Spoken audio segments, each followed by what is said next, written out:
Okay, Chapter 8 discusses electroacoustic measures of auditory function. And what we mean by electroacoustic is we mean these tests require specialized equipment that measure more objective tests um, versus more subjective slash behavioral test. So, doing an audiogram where the person has to raise their hand and so forth is a more subjective test. So, behavioral testing in general is more subjective. So, what we're going to talk about is more objective test. They're very helpful for testing young children, infants, because they don't require behavioral responses. So, one of the most common electroacoustic tests we do is tympanometry, which assesses middle ear function. Okay, so tympanometry. This is what we call an admittance bridge, IMMITTANCE bridge. That's an older term, but we still use it. But this piece of equipment assesses middle ear function, which we're going to talk about a little bit. So the way it works is at the tip of the equipment. So right here, this piece of equipment contains specific pieces of equipment to perform specific tasks.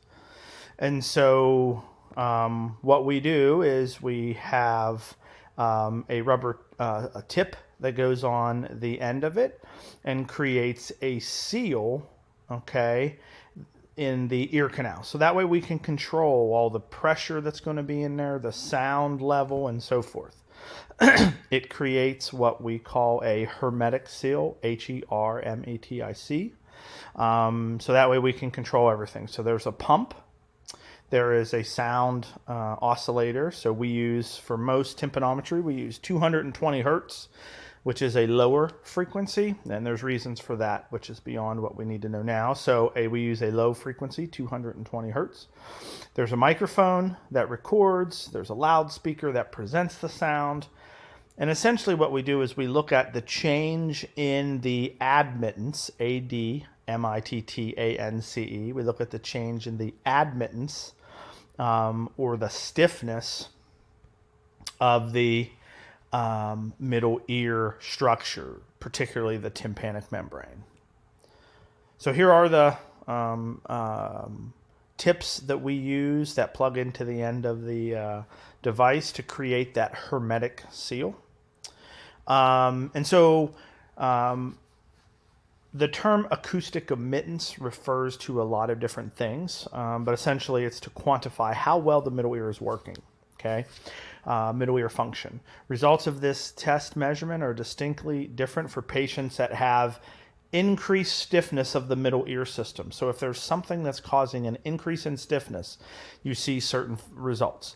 If you see in excessive flexibility, meaning that the middle ear just flaps around, for a lack of a better term at this point, but it's excessively flexible, that will show different results.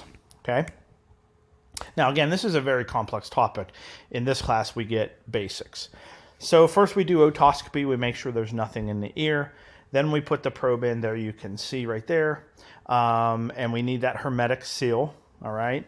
And then the machine does all the work. You have to push the start button or other buttons, and then the machine does all the work. So this is what we call a tympanogram. And you probably have talked about this somewhere, maybe not yet, but maybe in the 200 level course. But this is called a tympanogram. And I'm going to give you there's lots of numbers on here. We'll talk more about it this week. But for right now, we look at pressure, plus 200 to minus 400. So positive pressure means you're putting excess pressure in the ear canal. Negative pressure means you're pulling air out, and you're basically pulling the eardrum out to see how stiff it stays. Okay, and then on the y-axis, you have admittance, ADMITT. ADMITT ENCE, admittance. And so, or also called compliance. Okay, so those are the two names you'll hear me talk about over the next week. Admittance or compliance are the two measures. And really what we're looking for is how high this peak occurs on this graph and where it occurs. So this one, for example, has a peak of about, let's say, 0.7 compliance or so at a 0 decapascal right there pressure level. Okay, this one has a 1.5 if you run it across compliance level at a 0 decapascal pressure. Okay, so that's what we're looking for. And again, we're going to go over this again, but for now, I want you to know the two units. Decapascal is pressure, and compliance or admittance in milliliters essentially is what most use, is on the y-axis. So that's it for now on that. We'll do more with it later. So when we do a tympanometry, we get what's called a tympanogram, okay, which is right there. And this is what it looks like. So you can see decapascals, milliliters, compliance or admittance. And then we look for, again, where the peak occurs, if there's a peak, and if so, at what pressure level. So for this one, we have a peak of about 0.7, let's say, and it occurred at about, let's say, minus 25. If you run that up, I'm just kind of, yeah, minus 25, okay?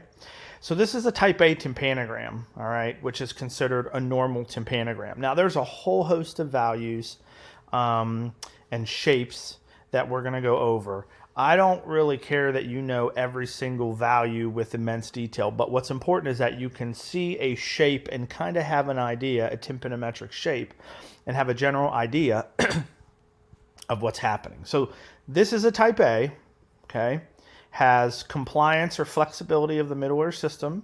I'm sorry, a tympanogram, which this is a type A, shows the compliance, admittance, flexibility, whatever you want to call it, of the middle ear system as you change the air pressure. Okay, so as you can see, so in this one, we would say at minus 200, where there's, or plus 200, that should be a plus. At plus 200, there is limited mobility or limited compliance. But at minus 25, there's maximum. And then at minus 200, minus 250, minus 100, there's less compliance. So this peak, again, represents maximum eardrum movement or compliance. So here are all the types that we'll talk about after you read the chapter and watch this video. Hopefully they're pretty easy to understand. Type A sub S, which means a stiff tympanogram. Type A sub D, which the D can mean disarticulation or excessive movement. Type B, which is a what we call flat tympanogram, you'll see. And then a type C, which is a tympanogram that has pretty good eardrum movement, but happens at negative pressure levels. So here's a visual that's in your text. That's a nice one. It kind of puts all of them on one graph. So if we start with type AS, right, or type A, which is right, let me write on here. I want to, oops, trying to find my,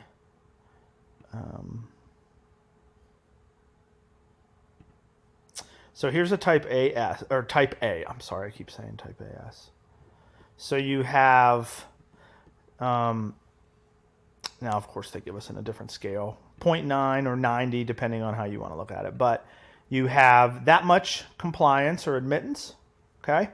And it occurs at a 0 pressure. Does everybody see that? Now let's look to change the pen color. Let's do a type A sub S because it's very similar, but it just has, so here's a type A sub S. Peak occurs at 0, so we have a normal pressure, okay?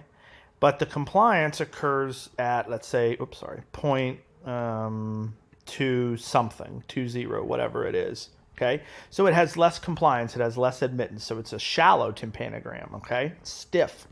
That represents a stiff eardrum. All right, let's do a different one here. Do a different color. Can I change the color? Let's do a type A sub D. So here you have one that goes really high, and let's say this compliance value is 0.175. I know that's hard to read. So 0.175, really high, okay? And so, or, yeah, so extremely high admittance. So that is a type A sub D, okay? And again, it could be 0.175, it could be 1.75, depending on the unit. But the thing to remember is that it's extremely high. The eardrum is very flaccid, okay? Where this one, it's very stiff. It's not moving much. This one, it's moving excessively, okay? And it's occurring at a 0 decapascal pressure, okay?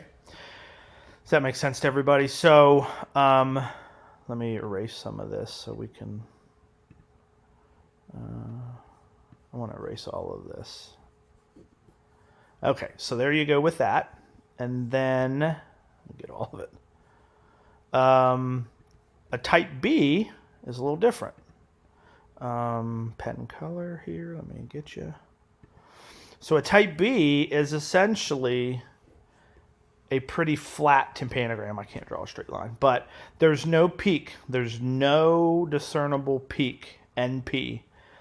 There's no peak for this type B, which shows an excessively stiff tympanogram, or a lack of eardrum movement. That's a type B. And then the type C, I'm just going to use the same color, shows that you have some eardrum movement because you have a peak. But the peak is occurring at a what we call negative pressure level, so minus 200, okay, decapascals. When you look at a tympanogram, this is just a general number for you, anything greater than minus 150, so minus 151 to 400, minus 400 is considered negative, a type C tympanogram. So again, in a type C tympanogram, you have some eardrum movement, okay? But it occurs over here in the negative pressure area, okay? And so an example of this would be you're going up in an airplane, right? Most of us have been on an airplane, you've hiked in the mountains or something. What happens as you get an increase in altitude? Your ears start to feel stuffy. And then what happens? They pop. Essentially, what you have at that point where they feel stuffy is probably a type C tympanogram. And then once they pop, guess what? That pressure goes back here to that normal range, and then it can build up again depending on all of that. So that's commonly, so a type C is commonly associated with eustachian tube dysfunction, okay? Now, that's a quick review. We're going to go over it more. But again, here's some other, of course, they use different values, but we're looking for compliance or admittance levels, okay? That's all and I really just want you to recognize like the peak, the difference between A and S and D, right? Stiff, deep or disarticulated, and just a regular type A, which is a normal. But you can see how shallow this is. So this right here means increased stiffness. This right here means increased movement or flexibility or compliance. This right here means normal. Type B, really no discernible peak, right? There's no peak anywhere on this. It's flat. We call this a flat tympanogram. This is common with otitis media, with fluid behind the eardrum, or what we call effusion, EFFUSION, effusion, middle ear effusion. And then the type C occurs, normal height, normal movement, but at, let's say, minus 275. That pressure is too negative. Minus 150 is the cutoff, so anything to the left of this is considered abnormal. That's type A, B, C, A sub S, and A sub D. All right, so I think I'm going to stop here. I want you to read the chapter. We will go over this on the next class period, and I think everything will make good sense.